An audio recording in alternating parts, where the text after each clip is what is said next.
सोलापूर महापालिका झोपेत, अतिक्रमणदार मोकाट, नागरिकांचा जीव धोक्यात तरी प्रशासन गप्प का? अमन चौक मजरेवाडी ते मदिना चौक सहारा मल्टीपर्पज हॉलपर्यंत दोन्ही बाजूने मुख्य रस्त्यावर मनमानीपणाने झालेले अतिक्रमण.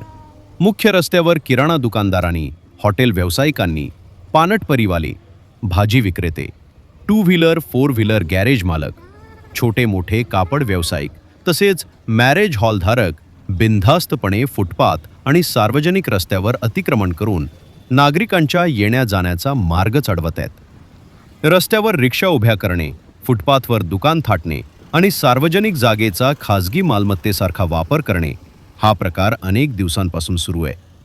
सर्वात गंभीर बाब म्हणजे याबाबत लेखी तक्रार करूनही सोलापूर महानगरपालिकेचा अतिक्रमण विभाग आणि संबंधित अधिकारी यांना काहीच फरक पडलेला दिसत नाही.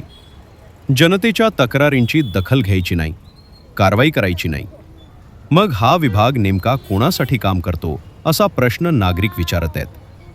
हा रस्ता शाळकरी मुले, ज्येष्ठ नागरिक, महिला आणि हजारो वाहन चालक वापरतात. उद्या एखादा गंभीर अपघात झाला, एखाद्या निष्पाप नागरिकाचा जीव गेला तर त्याची जबाबदारी कोण घेणार?